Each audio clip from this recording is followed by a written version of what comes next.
This is Operation B, the podcast about living with intention, building what feels true, and dropping the things that don't. A place where purpose meets practice. I'm Jamie Thurber, your host, and together we'll explore how to live with clarity, freedom, and alignment without burning out or losing yourself, because it's time to be who you're meant to be. Let's get into it. Hey guys, welcome back to another episode of Operation B. Today we are in studio with a guest who is like a family member to us. He is one of Tony's best friends. We have Kelly Chase with us today. And for those of you who don't know much about him, maybe you do, maybe you don't, I'm going to give you a little intro to tell you the things I know about him, and then we'll jump into it. Okay. So Kelly Chase isn't just a former NHL enforcer and a proud Blues alumni. He's a man whose impact goes far beyond the ice, known for his grit in the rink and even bigger heart off of it. Kelly's the kind of person who stays connected, who shows up for people, and has built a legacy rooted in relationships, community, and resilience. He has a strong reputation for being the heartbeat of a room, a guy who everyone picks the phone up for. He's a husband, a father, a broadcaster, an entrepreneur, a connector, a friend to so many people, and someone who's faced really bad battles, hard battles, not only in hockey, but with battling cancer. And he's brought that same attitude to all of those relationships. And to us, he's Tony's family. So he, of course, became my family. So today I don't want to talk about hockey very much. Of course we will, because it's a part of who you are. But I really want to talk about you as a man. And I'm just really grateful that you're here. Well, first of all, I'm grateful I'm here. I'm grateful I'm anywhere. Yes. And I appreciate you, Jamie. I appreciate you having me on. Those are kind words that you said. I'm humbled by that. But yeah, you know, I've been very fortunate in my life to do so many things that I would have never thought possible, or be in situations that I would never think would be possible. Yeah. So I feel very fortunate for that. And with that came some adversity. And again, you fight with the adversity like you would, you know, the passion of winning something. So yeah. I'm in that situation now. Got a little bit of an uphill climb with this leukemia, still here. And landed on my optic nerve on my right eye. Took most of my vision in my right eye. And, you know, a little setback, but we've done the radiation and the chemo, and looks like it's got it, you know, set in the right place right now. So we'll just continue to work and pay attention to the numbers, and hopefully we get a good outcome. Yeah. When you have Tony trying to keep your doctors in line all the time, so that helps. And they love him. Right. I'm so glad they're open to it, because but he's a brilliant guy. So when they ask questions, they're like, I've had them leave the room, or actually go and have a shower at my place, right. in the hospital. And while he's showering, they asked if he was a doctor, the doctors. Yeah. See another doctor? I'm like, no, that's Twist. The one doctor's like, no, it isn't. I'm like, yeah. He goes, holy shit, that's not how I thought I was going to meet Tony Twist. He's in your shower. I said, I know. But anyway, Tony's got good questions for them, and they enjoy them. So yeah, it works. Yeah. Well, and that's something too. It kind of brings me to something I had listed that we were going to talk about later, but let's jump into it. Something that I love is that I've had this backdoor ability to learn and learn about a lot of the guys that people see as hockey players only. You know, people forget, they know you're still a person, but they forget about the other pieces. And with you specifically, I remember even the first, probably 5 years that I knew you, I wasn't aware of how many businesses you had a part in, how many businesses you've grown. And then I feel like every time I talk to Tony, there's a new one that you're doing. And so that's a whole different avenue of what, and I think a lot of what you learn to be a pro athlete comes into the play when you're building a business, because it's that determination piece. I'm not always probably I'm the most loyal guy to work for, but I'm sometimes not the easiest to work for. And I think a lot of those lessons, or most of them, I learned on the ice, or I learned growing up on the farm. You know, I think the saying, 5 minutes of your time sometimes is worth more than 5,000 of your dollars. Yeah, I think there's a lot of truth to that. I think I have a saying with my boys: what are you doing when nobody's watching? Mm-hmm. Like, are you being a good person? Are you holding the door for ladies when they come and go to a store or a restaurant? Do you take your hat off at the table still when I'm not around? Yeah. Do you shake hands with people and look them in the eye and have a firm handshake? So the little things to me have always been important, because if you have them, the little things, it becomes a habit, and habits become a discipline. And then when you're disciplined to do something because you are programmed to get up in the morning and make your bed as soon as you get up, because that's one productive thing you've got out of the way. Well, that's important. And if that consistency is shown in there, it becomes a discipline. And I've always wanted to be in business of some sort, and always wanted to be creative and be a part of a lot of things so that I could learn. And I've been lucky, I've got myself in a lot of businesses over the years that have had a lot of success, and then I've had some that fail. And from them, there becomes lessons. But I've certainly got ahead because I wanted to take chances and work. And the work ethic, I don't know if it comes from the farm or wherever in Saskatchewan it is, but I feel really lucky. I've got so many great people around me. I've been able to do so many things because of it. And I'm never in situations where I sit around and look at myself sometimes and go, how did I end up here? Yeah. This is awesome. Yeah. So I'm very lucky. Yeah. I love that. And it's actually one of the things I mentioned to you before we started shooting was that I admire how you keep in touch with so many people. And we all know life happens and it gets busy and all these pieces. So it seems like all these different chapters of your life that you've had, you've been able to maintain relationships with people from all of them. I'm assuming that's something that you do fairly intentionally, but yeah, is it just also maybe something that comes naturally to you? Both, I've always wanted to have people depend on me. I like I said, I've said this before, I'm accustomed to running at the fight, not away from it. And so I always wanted to keep in touch with people. And again, when you win, like we've won, Twister and I, when we were in Saskatoon and then in Peoria, like those teams, they stick together, and, he'll tell you, we've seen the thread of Forever Champs in Peoria. Like, I think there's 14 or 16 of us on that thread. Yeah. It's been a long time. I mean, we won in 91 and there wasn't phones, but as soon as there become a thread was such a thing, we've had one, and we go at it with one another once a week, or not, or happy birthday to somebody or whatever. We won in 91 with that team. Yeah.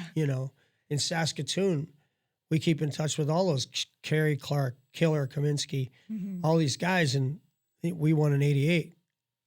So you got to kind of, yes, you do stay in touch with people. Then on the flip side of it, pretty easy group to stay in touch with. You're winning championships, and you think that's just going to keep happening the rest of your life. Right.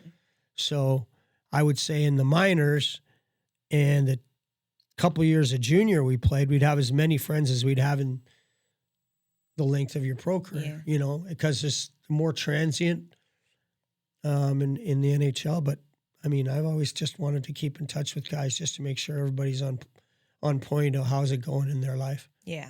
And some guys need that care too. They need to hear from somebody. And then other guys, they're busy and doing a lot of things, and but always welcome to say hi. We've just had a great group of friends over the years. Yeah. Well, I think it's nice because I know you guys, there's something that you guys understand about each other that other people can't. Yeah. You guys lived a different life than a lot of people have. And so to be able to stay in touch and thinking about it, prior to having these group chat options and cell phones, you guys were still, it was funny last night when I called you, I called your old house number. Oh, really? Because Tony has every phone number you've ever had still saved in your contact. And one time our contacts synced and I got all of them. Yeah. I have a pager number in there. And last night I was like, I need to go through and delete some of these. It's funny. The pager number came from Nextel, who gave me the phone number. They paid us to use their phones. Nextel. And Tony and I believe both. And so we went over to these phones, and this is the same phone number I've had since the beginning of a cell phone. Right. That's great, though. Yeah. That helps probably with keeping in touch with people, too. For me, just so I can remember. Right. They gave me an easy number with, 3939 on the end. So once you have that number, you're just like, okay, well, I got to remember 3 more, because I could always ask somebody what area code we're in. Yeah. But no, it's been good. Good. I love that. So I think that, something you were saying about the grit piece, I think of trying new things and being willing to fail if that happens and knowing, I think it probably does a lot come from the farm. And that's probably also helped you a lot become an athlete, a pro athlete, is because you grew Yeah. up with that. You didn't really have a choice but to do those chores and to do that hard work because it was there and somebody had to do it. It wa- Someone had to do it, and it was your only way out of there. Yeah. Do the work so that you could get to play. And, I come from a town of 1,000 people and little town just down the road about, 20 minutes is same thing. Mhm. And if you count, there's like 11 of us that played junior and pro. That's a lot for Yeah. 2,000 people. Yeah. And so we always had someone above us we could look up to, but the work ethic was pretty much instilled in all of us by our fathers. Yeah. There was no option on the farm. And my dad passed when I was young, so I was just turning 15 years old, and my dad passed away, and I started hearing a bunch of things I didn't want to hear. You're the man in the house. You're going to have to take care of everyone now. Now it's up to you to lead. We'll get these crops off this winter, and then you're going to have big decisions to make. I'm like, oh my God, like big man decisions, and we had cattle and we had a grain farm. And I mean, that was a lot. So my mom tried to keep it on the rails for a couple of years, then decided to sell the cattle, which was a thrill to my brother and I. He immediately wanted to go, can we go away and play hockey now? Which made sense too, because, with farming and there's nothing to do in the wintertime if you don't have cattle. So when my mom decided to sell the cows, we were ecstatic, and she was devastated Oh, because she thought we were going to be farmers, yeah. my brother and I, and it was our way to get out of there. And so my brother had her crying. He just said, Mom, we don't want to do this. It's a blessing. We were doing it because we wanted it for you. Yeah. When she heard that, then she just, she had to sit on that for a while because that hurt her, that we didn't want to be farmers. But the work ethic for us always comes from back to that. Yeah. Because when you're 14, 15 years old and you have to make decisions on when to sell grain or when to, put down a cow or whatever you have to do to, just the farm life. And then you got to jump on the school bus at 8:30, catch the bus, and then come back home after school, feed cows, then go back into town, go to the rink. It was a lot on a kid. Yeah. But like I said, I think when you have it and it becomes a habit, you just know you got to do it. Well, after a while, then that's when you become a leader. Is you don't go in and someone puts a C on your shoulder and you go, you're the captain. Yeah.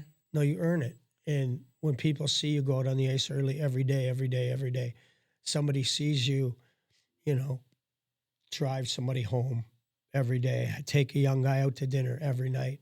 I think then all of a sudden people are like, well, I'm going to follow him. And that's how leadership begins. And, sticking up for your teammates and in those situations, not just in hockey situations, but social settings as well. Yeah. When you get there, you're like, all right, now I feel really comfortable and just do what I do every day. And then it becomes a habit and then the discipline. I love that about you guys. I was was wearing this heart monitor for a while, and it'll tell you when my heart rate would peak. Okay. And so I was keeping track of situations I was in. You could go and you could tag it to say, like, maybe I had a really hard convert phone call or whatever it was. And at Bruce Affleck's retirement party, somebody asked me, so what's your heart rate been since you've been here? And it was the lowest it had been in like 2 weeks. Really? And we got in the car and Tony said, why do you think that is? I was like, in this room, I have zero things to worry about. Yeah. Because the social setting, you guys have each other's back the same way in a social setting as you do on the ice. Right. And so it's an unspoken thing. And so when you have a room full of those people, Right. it's like, this is the safest room I could be in. Right. you know? Right. Like, truly, zero things to worry about in here. Well, it's funny you say that because people talk a lot of times you'll hear, oh, you got that confidence. And I'm like, I don't notice that. Because when I'm in an environment, like you said, with my teammates or whatever, I'm just comfortable. I might as well be in the locker room in my underwear. Yeah. I'm good, Mm-hmm. you know. And you don't miss the game. You miss the guys. Yeah. The game in the playoffs, you say, okay, Mm-hmm. you know, I miss that. I miss that energy. I miss that competitiveness. I miss being pissed off and using that energy, you know, like I miss that. But during the season and during the year, I miss the guys. Yeah. I miss sitting in the locker room and just talking with the guys. Mm-hmm. And that's why I think when we get together, we understand, just like it says on the door, it's a privilege. Yeah. Like Yeah. it's not just, you earned the right to be around those guys and feel like you felt Mm-hmm. comfortable. Yeah. You earned that right. So Mm-hmm. that's great that can have that effect on people. Mm-hmm. It is really cool. It is, and it is because something I tell people, I'm like, yeah, it's that way, but it's that way because of the work that all of you put in, both as a team and individually, and the time and the relationships that you built. Because I can only imagine a bunch of 20-year-old guys in a locker room. Yeah. It's not always you, but you guys worked it out. I've heard all the stories, you know, from Tony, and you found ways to find each other's spot in that group. Yep. And honor each other's spot in that group. Like whatever he always talks about, you know, you got to know your job. So I feel like a lot of people have a hard, especially adult friendships. People have a hard time. They talk about it a lot. They struggle with maintaining adult friendships. You make it look really easy. So if somebody was asking you that, is there some piece of advice maybe you would give them about how, if they're wanting to be a good friend or they're wanting to maintain good friendships? Well, I say this, I think there's different kind of friendships out there. So Tony, for instance, is a 3 a.m. guy. Yeah. He really is. And there's not a lot of people like that out there where if I called him, he'd come.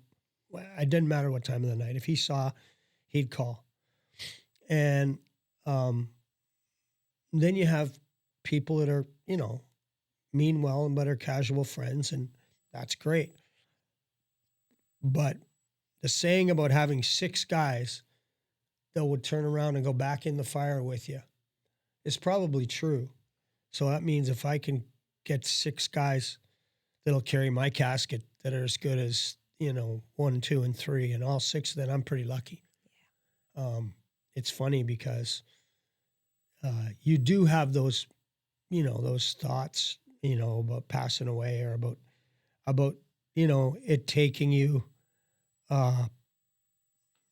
and, you know, who would sort of help out or which of the boys would kind of take over. It's funny you have those thoughts, but you do. And then when you look at your friends and your friendships, you know, as you go through the process and as it goes longer and longer, you can really tell who stretches out and gives a shit. Yeah. Well, isn't that the truth? I'm sure that's probably been a really interesting piece of getting sick and having cancer. Is like it's always like a cliche that people say, oh, you find out who your friends are. Yeah. It's like, no, you really do in those tough moments. And I remember that group chat of you guys from Peoria. I think that's probably one of the only group chats that Tony enjoys reading and interacting in. Well, that group was special, and we literally did everything together. Like we went out on the town together, but we also went to lunch together. We went to dinner together. We fought on the ice together. We fought off the ice together. We were just a really close-knit team. And when you have all of that and then you win a championship, well, you know, there's nothing more you can say. You've done everything you're supposed to do and set out to do. And now you have a platform because you're a champion. And, you know, guys have always been real receptive to that, to making sure everyone else is okay. Mm-hmm. You know, and you go through those phases too. Like, first of all, so-and-so is retired. Hey, what a career. Then it's guys are all out in the workforce and their kids are getting older and graduating. And then it's, you know, maybe some of them looking for some help or looking for some work or, you know, but it seems like the shift happens and then now all of us are getting sick. Right. So, you know, not to be morbid, but that's the reality of life. And yet we all keep close. Mm-hmm. So it's great. Yeah. It's funny how when you have somebody like Bobby Plager who's had more exciting things happen to him in his career than you can imagine, but one of his number one top things that he would talk about that he was proud of was you guys in Peoria. Oh, yeah. That said it all for me. I'm going all the time is one of his top things to talk about was that group in Peoria. Well, he knew we were good. He just had to make sure we understood how good we were. And then he wanted us to make sure that we didn't screw it up because we were that good. Like, really. And I remember when Tony got sent to the minors and we ended up, Bobby's like, he's not in a good mood. Make sure you get him settled down so that he buys in here. We've won 10 games or 12 games in a row, and we don't need to mess this thing up. We got a good thing. And I went and got him at the airport, went to the restaurant, car backing out. We're going to park in the spot we're signaling.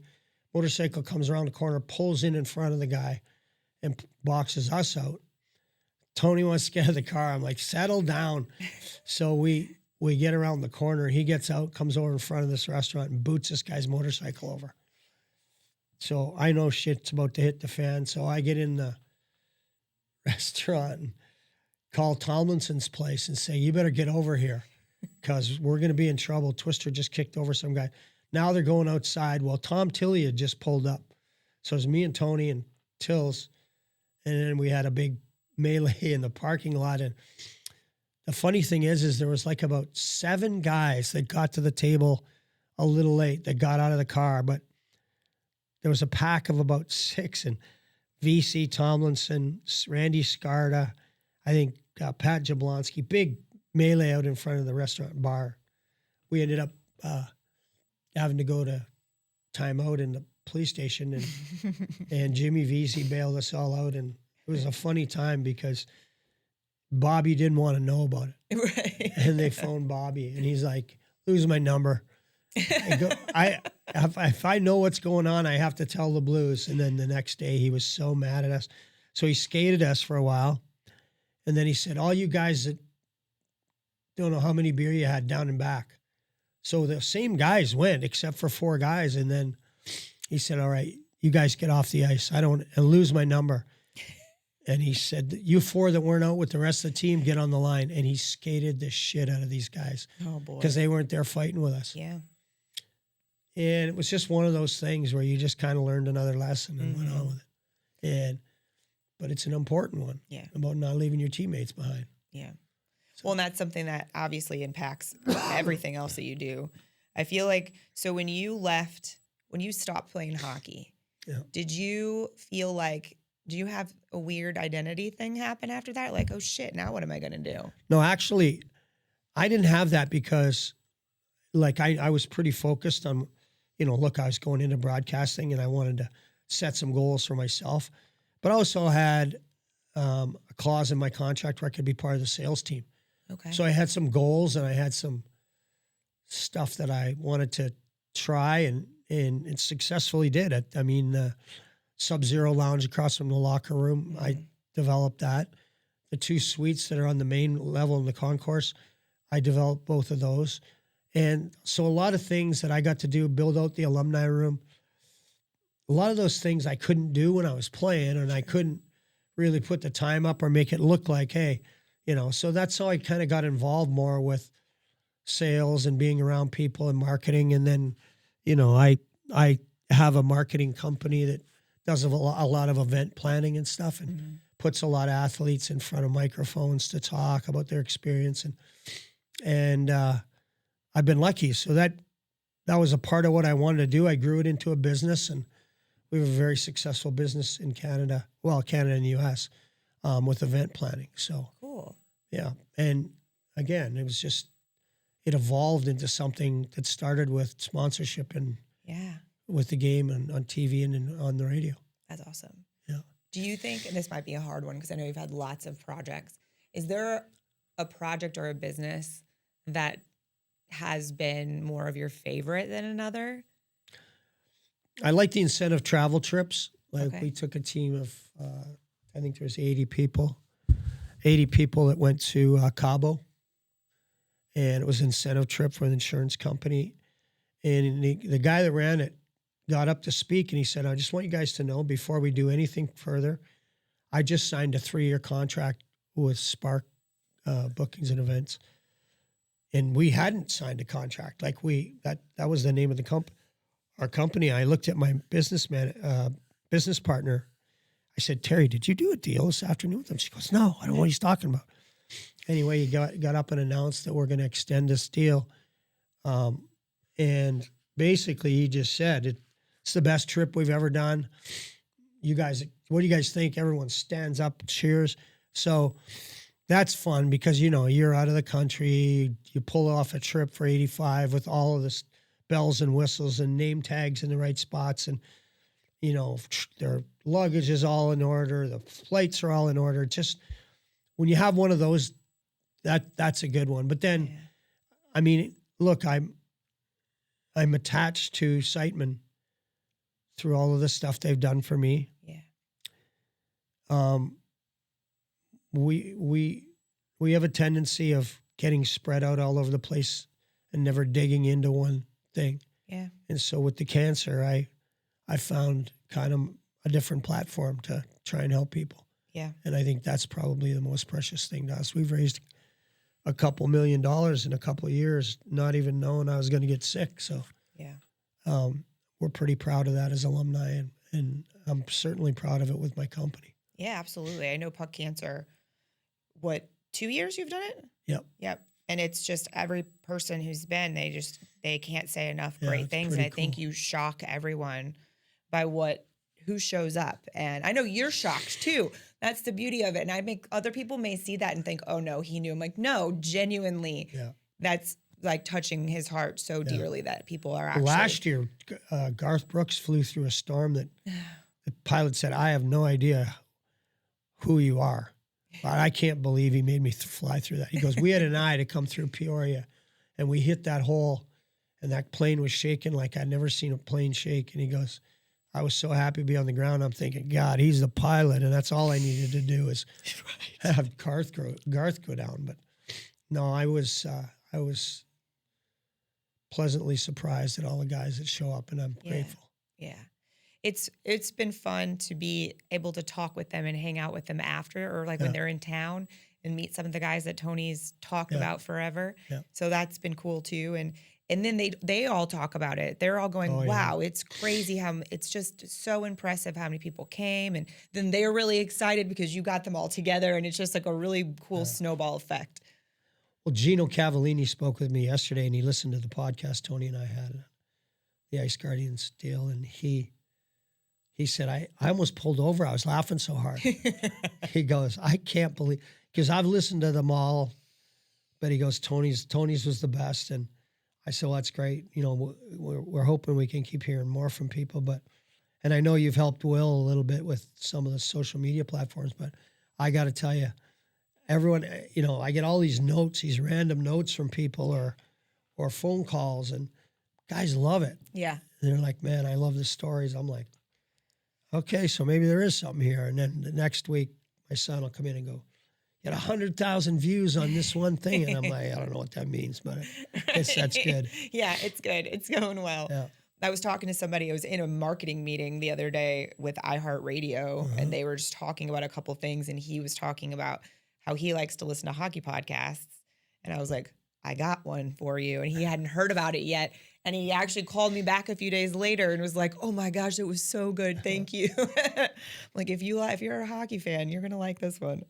It's people want to see you guys being yourselves, and you guys are funny when you're together. It's something I will never forget. We were at Boblett's Christmas party, and I was just laughing after the fact with people. I said, because as soon as the two of you and Tony get together, it's like no one else exists in the room. I mean, they don't do that to me, but as far as there's a whole room full of people, and then it's just the two of you telling funny stories and talking about whatever. But people come in and say hi in between, but it's just you turn back into 20-year-olds hanging out, and it's special. It's a special relationship you guys have. I had to laugh at the last time Tony and I were at Bob's party.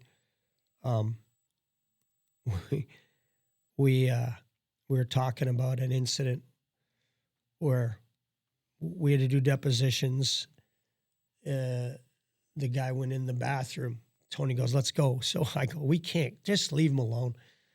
He goes, nope. So I'm like, oh God, here we go. We go in the bathroom and Tony scares the hell out of this guy in the bathroom. And then we come out and we end up winning. It gets dismissed. And we're talking about it, laughing. And Blitz goes, I don't want to hear this. I can't hear this. And then he looks at me and goes, damn it. I thought I was doing such a great job. And it wasn't just all Bob. It's just great lawyering skills. But anyways, we had some laughs about it.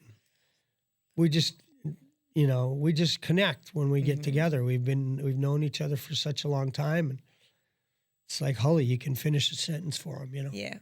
But it's pretty cool. It's fun. It's a great relationship that we have, and it's a bond that I don't think many people have. No, it's definitely unique. Yeah. Yeah. So tell me a little bit about Carbon. Okay. Because I think that's a pretty cool. Yeah. So being able to go to Carbon and see you and Tony and Holly, like to be able to sit down and be relaxed, like it's just a different deal. And it made me understand Carbon a little bit more. Yeah. Well, I wanted to have a club where it was just anonymity, where people could come in and they could come in flip flops and their underwear. And I didn't care as long as you're a good person. And then I wanted them to bring their own members. And so Carbon, I just wanted people to go, look, it's yours. So why don't you decide who you want to be a member with you? And so, that's when we started trending upward, I think, a lot. And having over 120 now, I think we're getting to where we need to be. We're probably 60 members short, but we're getting there. And it's been a tough ride because learning while I've been in the hospital for 3 years has been pain. But every day you got to learn lessons and be better, and that's what we're trying to do. Yeah. So it's a private club, 20% cost plus 20% on the food. It's got a cigar and bourbon bar in it. It's the nicest club, not close, in St. Louis when it comes to a private club and the cigar bar and everything. The chef's a Michelin star chef. So, we're so grateful and blessed to have him. Gianni Corlucci. And so, we've got that going for the place, parties constantly for the members. It's just a good spot. I mean, it's catching on big time. And I know there's a lot of clubs. The MAC is moving into Clayton, and St. Louis Club moved, and I don't think they're thrilled with how sterile it is. And seeing people asking about our place. We just want people that come that kind of had the same attitude. Yeah. That, hey, we just want people that care about St. Louis, that are going to spend some energy on some things in St. Louis, and who knows, grow a business out of because you're talking in Carbon. Yeah. That's where lots of ideas happen. In spots where you're having lunch or someone's got an idea, and the next thing you know, you've got another guy beside you with some money as well, and they execute an idea, it becomes a business. Yeah. And so that's what I love about Carbon. The food is delicious. And the food's delicious. So good. Yeah. So good, for sure. Yeah, I think a lot of people, I tell people about it regularly, and just it would be good for more people to know about it, because it is a special place. It definitely has a different vibe. When you hear private club, I think people tend to think some like cheesy, weird thing. And it's like, no, you go in and it's very relaxed, and you can be, like you said, you don't feel out of place no matter what you're dressed like. And it's nice. Yeah, I know. Definitely. That's the whole point of having a place that people go in and go, it's theirs. Mm-hmm. And then they try and bring the right clientele in to say, look, I want to enjoy this place with my friend here. Yeah. And then he's in, and then that's how you try and build a business. And I think just being good to them at the door and the first touch is important. And we try and do that. It does make a good first impression, for sure. Yeah, you guys are doing a good job at that. Yeah. For sure. Well, that's sort of that point, right? Yeah. Yeah. Yeah. Well, it's nice too, because I didn't know what it was when I first walked in. So I was a really good one to have the feedback, because Tony didn't even tell me anything. He's like, oh, we're just going here for dinner. I'm like, okay. I didn't know. Oh, yeah. He's really great at telling me no details about anything. Luckily, I trust him. We're all like that. Yeah, I know. We just don't. I'm like, oh, yeah, we're leaving? Okay, gotta go. Sounds good. That's the trust piece, though, right? Yeah, that's right. That works.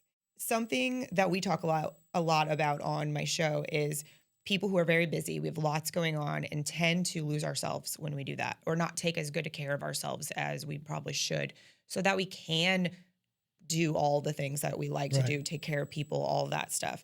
And so, is there anything that, especially these past couple of years, because you've been faced with different challenges, do you feel like there's anything that you've done, whether it's a habit or just certain things you try to keep up on for yourself to keep you in a better headspace hmm and taking care of you? Well, I originally took a Peloton in the hospital, and it worked out great, and I was in remission.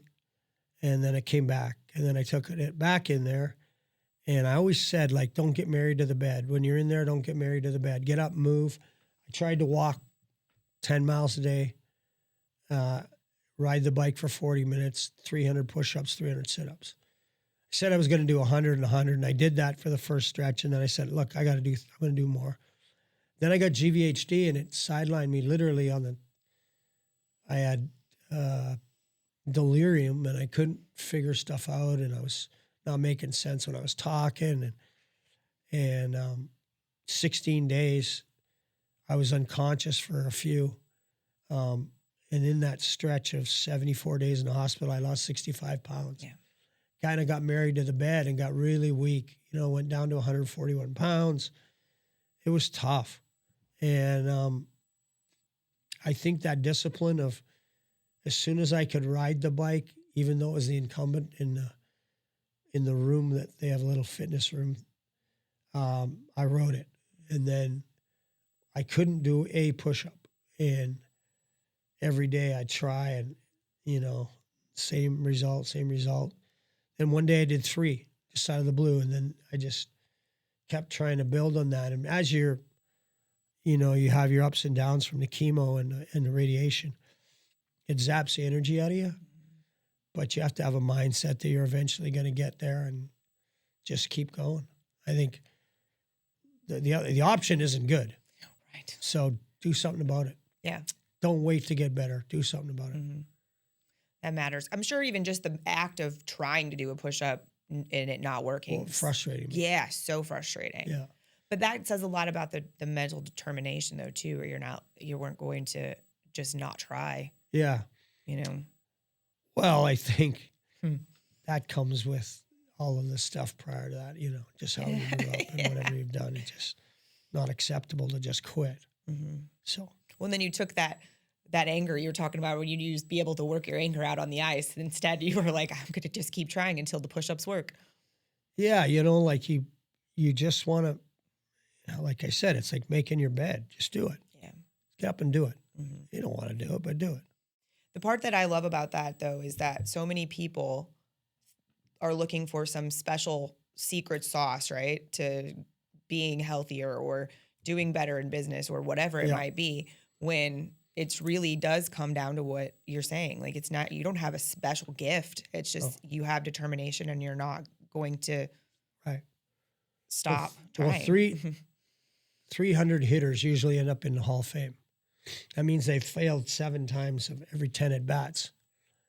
So you can fail that many times and keep coming up and be a Hall of Famer. Yeah. You can be a Hall of Famer at anything by just consistency. Yeah. Getting up to the plate, trying to hit the ball. Just hit the ball. Hit the ball and play. Hit the ball and play. I have this saying with my kids, if you want to be a leader, you got to look like you're under control all the time. You got to read the paper. Mm-hmm. And one day they said, Dad, what the hell does read the paper mean? And I said, well, if you were to be on the plane, flying the plane, and I was sitting in the card table playing cards, the plane started going all over, and I looked up ahead of me and I saw you sitting in the captain's chair and you were just reading the paper, I'd just go back to the card game. But if you were reaching for seat belts and air masks, I'd be nervous. So I'd be panicking a little bit. So just read the paper. Just read the paper. And it's funny because when I got really sick, I was coming out of it after it being really, really bad in, I want to say April, but something like that. My youngest is 21, comes home. He's 22 now, but comes home, puts his arm around me. He's 6'4.5", and he's walking with me, and he says, Dad, when I saw you last time, it's the first time I thought you weren't going to be able to read the paper. Oh, I was like, whoa. yeah. Well, they hear you, Yeah. you know. In So, ways that you don't realize until yeah, those moments. yeah. I was like, wow, really? He goes, Dad, I was so scared. He goes, I was watching you walk in the room and I couldn't go in there. Of course, I'm not paying attention. I'm just doing Yeah. whatever. And he said, he goes, I was so scared. And I said, oh, well, I'm sorry I did that to you. Like, I didn't, wouldn't want you to feel like that. It's like, I was just watching you and you couldn't handle a lot of things. Yeah. They're used to seeing this guy that's 225 pounds throwing shit around and, Yeah. doing things they can't lift or whatever. And Mm-hmm. they get old man strength in there. And then I just didn't have it. And so, like I said to you earlier, I got to get back to running at the fight. Yeah. Yeah. I think that's something that I've witnessed, and especially Tony. I know Tony's talked to Will a lot, Yeah. being at the hospital a Yeah. lot with you and stuff. And it just, what I see in that, so the part that I pull from that is it shows me how good of a dad you are. Because for young men, so you have 4 boys. I didn't say that before. 3 boys, Yeah. but all boys. Yeah. The fact that they can come to you and talk to you about their scary feelings while you are going through Yeah. something hard says a lot about what kind of a dad you are.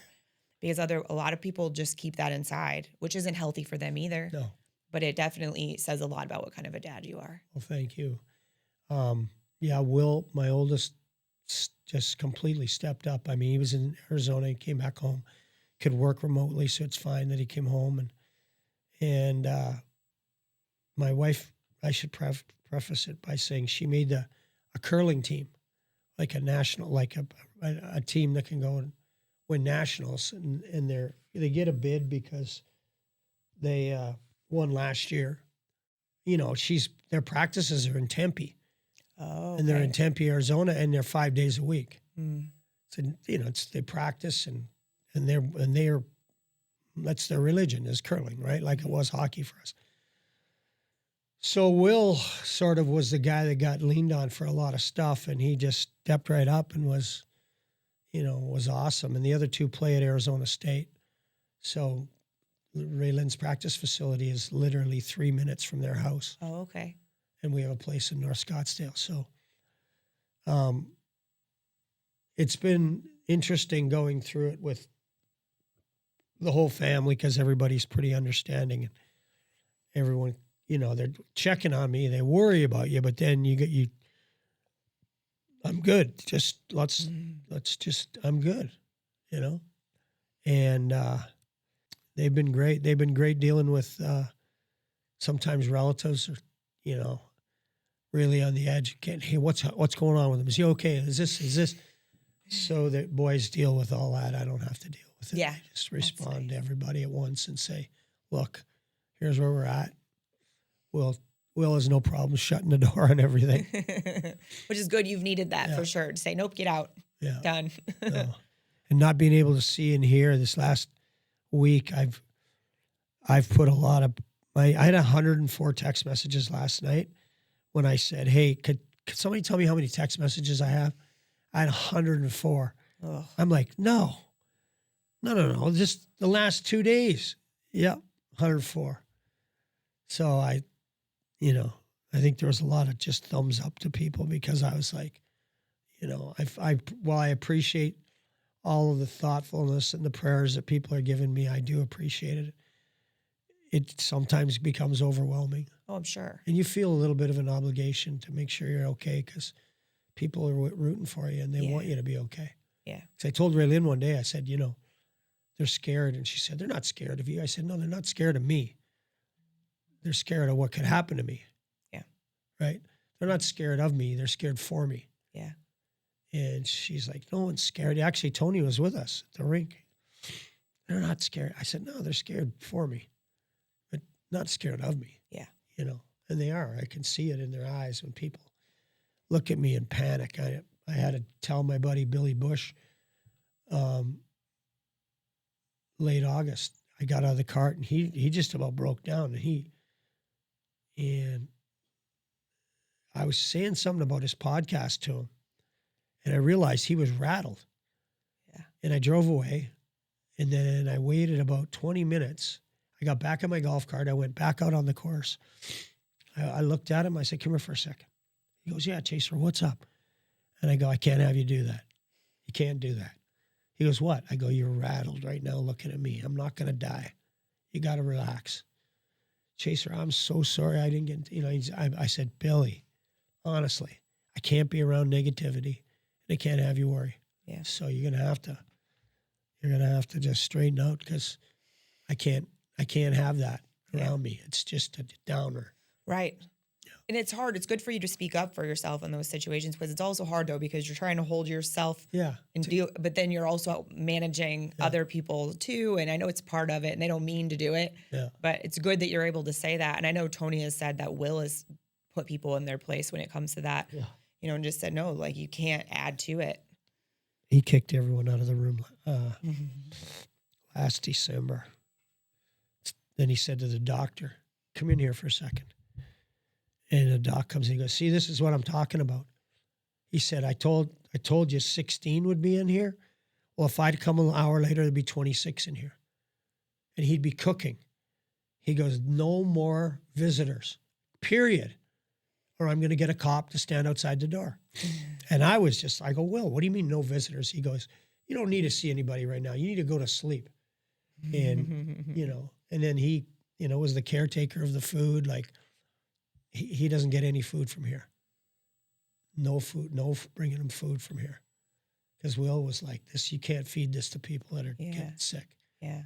And he was like, look, you got somebody this sick and you're going to feed him just because he's got calories. Yeah. Because that was kind of their thought process on it. And they're trying to get the calories in you so you can maintain weight. But Will was like, those aren't good calories, like fried fish and chips. Like, no.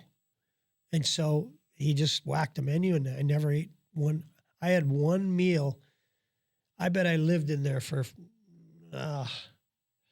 in 3 years now, I've probably been there for 14 months.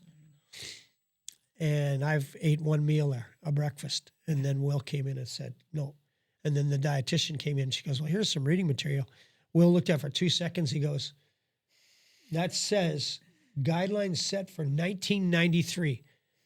And he just looked at her and he goes, now, if you'd like me to read something, let's say that's just 20 years old, I'll take a look at that.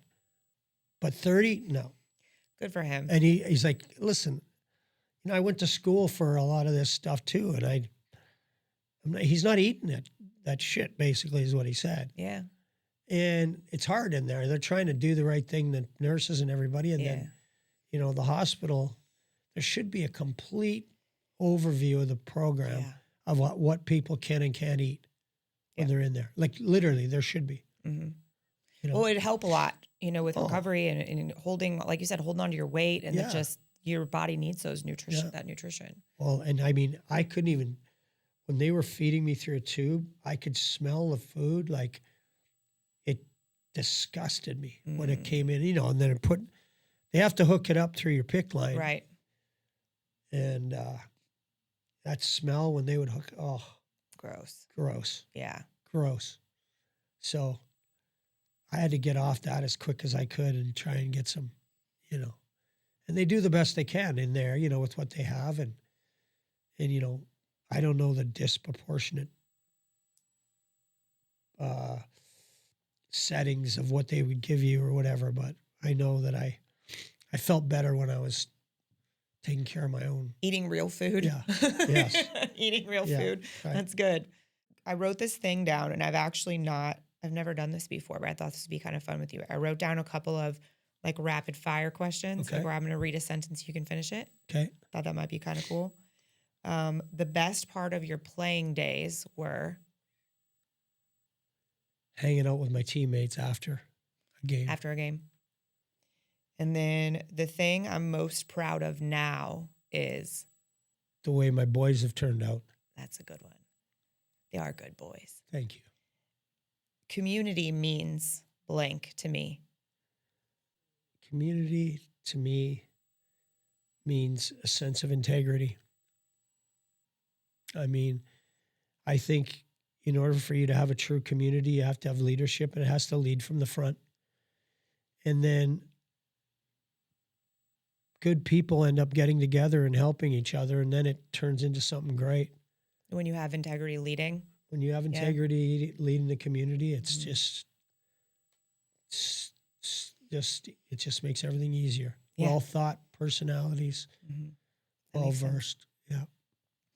All right, my last one is the best part about where I am in life now is.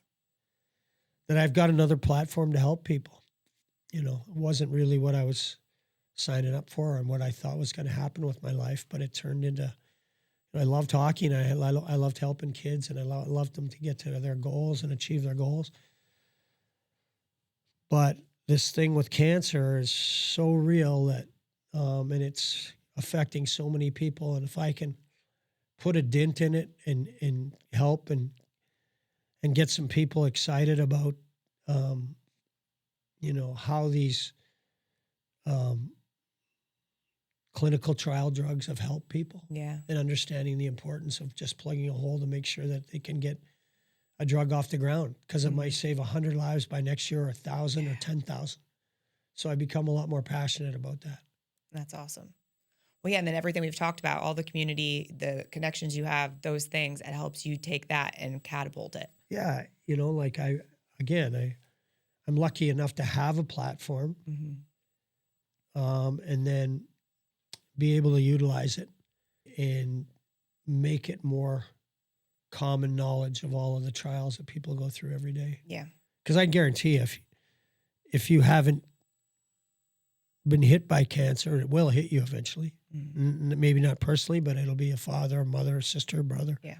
Because it happens to everybody. You can be punched in the nose just like that, and everything in your life has changed. Yeah. And certainly happened with me, and I think you got to find another way to be encouraging. So I'm getting there. Yeah. Well, you've been, Tony especially, he likes to try to avoid his feelings as much as he can. No. He wants to not talk about them, but it's been inspiring to him. He talks about it a lot, actually, but being able to be there for you and just watch the way you've handled things has been, because he likes to say that he wouldn't handle things. I think he would. Oh, of course he would. But he likes to think that, to him, he's like, I don't know if I could do what he's doing.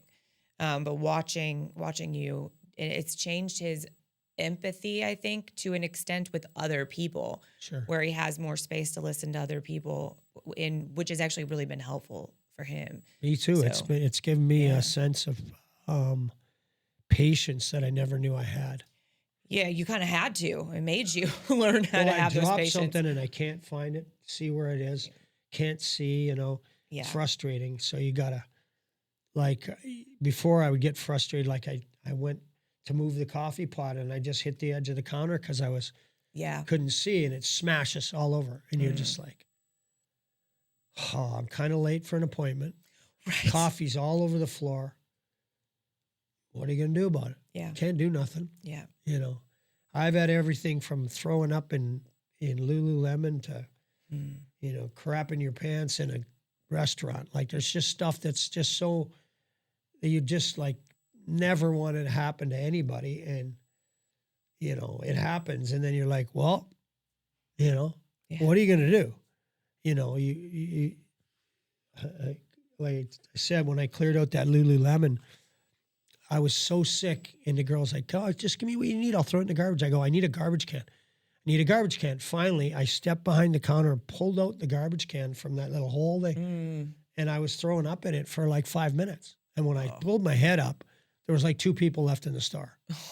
And I felt awful that happened, but I couldn't get not the girl's fault, but I couldn't get her to understand I needed a garbage can. I could have walked outside, and those things, my son standing there looking at me, and I'm like, I'm sorry. And he's like, that's okay, Dad. What do you need me to do?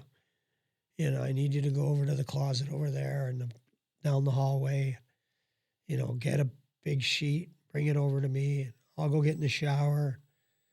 And I'm throwing up and going to the bathroom, and you went from being what you thought was the toughest guy in town 6 months ago to being that vulnerable that you can't not be sick and Yeah. around people. It didn't matter. When it came on, I just was sick. And I Yeah. got to the point where I wouldn't try and fight it or be embarrassed by it. I'd just put myself in a position to not have people feel really awkward. Yeah. And again, that's tough. That's tough. Yeah. It's tough, and it's probably put lots of perspective on things you never thought of. Sure. And that's the thing where that post that had me call you to talk to Will was Tony was saying, like, you think you know what tough is. Like, we thought we knew what it was to be tough. Yeah. And it's just a different kind of tough. Yeah, this one is. Yeah, for sure. Mentally, it's tough. It's hard not to have it work on your brain, but physically, there's been times where I've passed out from the pain, which I didn't think you could make me do that. Yeah. And then, when you're in the kind of pain that makes you like, you just want someone to just give you a pill and make you wake up and it's all over. Or your stomach is so bad that you just get up and fall down. That's a different kind of tough than breaking your finger or breaking your knuckles or breaking your nose. But Getting punched in the face. yeah, Yeah. It's different. it's just different because it's got a term to it. Yeah. And there's in hockey, if you're injured, you can play. Or pardon me, if you're hurt, you can play. If you're injured, you can't play. Right. It's a difference between being hurt and injured. And in this case, I was injured all the time. Mm-hmm. It hurt. And it's still getting me right now. But eventually you got to climb out of the hole. Yeah. So. Well, that's the thing. I think that is the beautiful part of the conversations. And I know the conversations you're having with people is that everybody thinks their life is so hard, and we've all done it. We've all had those Sure. thoughts, right? And or they think something like, oh, well, Kelly's created these businesses and he's traveled all these places. He must have something that I don't have. And then we have a conversation about where that comes from, the root of how you approach those things. And it's, no, you don't quit. You keep doing those things. That's been the method from when you were a child and you didn't have a choice but to take on the stuff from the farm.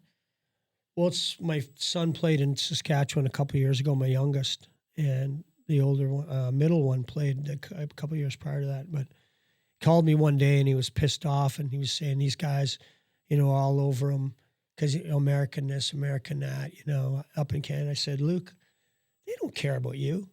They got no plan B. Like you might have a plan B. They don't. Yeah. They what's going to happen with them? They're going to make the junior team and go on and play somewhere in college, or they're going to be shoveling shit in the snow and 40 below zero.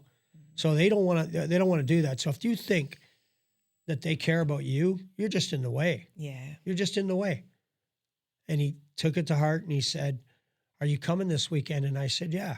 And he goes, well, you might as well stay home because I'm not finishing one of these games. And I said, you better, because I'm not flying all the way there. Don't, and then he beat the hell out of a few guys and gave himself some space and said, well, the American is American and he's here. And now this shit's going to stop. And it did. Yeah. And I mean, by the end of by New Year's, when he came back, everyone in the league knew he was the toughest guy in the league. Yeah. But if you let him quit, right, then Dad was okay with Dad. Yeah. But I told him, I said, if you come home, that's it. You're too tough. Like they don't care that, Yeah. they're testing you. Mm-hmm. That has nothing to do with their pedigree. Mm-hmm. you know. Absolutely. So you want to instill that in your kids too and make sure they understand that, continuing to fight is important. Well, yeah, and those are good lessons for Yeah. everything they're going to course. come in contact with for the rest of Yeah. their lives. So where is, I think if I remember correctly, so Ice Guardian, you're 3 episodes in, Yeah. and people can pretty much stream it wherever. Yeah. Any of the streaming, go to Ice Guardians Pod. Okay. And it's .com. you and Brett Hall. Me and Brett Hall. And you guys are interviewing various players, and I know you had PLZ on. And Entertainers. yeah. Athletes. Interesting people. Yeah. Yeah, cool. So guys, tune into that, especially if you're a hockey fan. But I'll tell you, even if you're not a hockey fan, No. you'll still be entertained. It's great stories. It's great stories. You'll still be laughing. You'll still be entertained because just to get you and Brett alone is funny. And then you add in somebody else and it just adds to it. Oh, makes Gino it even better. Cavallini, as I said, he pulled over. He was dying laughing at twisters of my stories Can yesterday. only imagine. Well, I appreciate you Well, coming I in. appreciate you. Thank you for having me. Yeah, you're welcome. As always, guys, if you like this episode, please make sure to give it a thumbs up, share it with someone that you think could benefit from anything that you learned here. And if there's anything you'd like to share with us, make sure you put it in the comments. We'll talk to you guys later. Thanks and have a good day. Thank you for listening to Operation B, the podcast. To support this message and to support the show, please make sure that you like, follow, and share wherever you enjoy listening. And be sure to leave us a review on iTunes. That's the way to support this message. Thank you for being here and see you next time.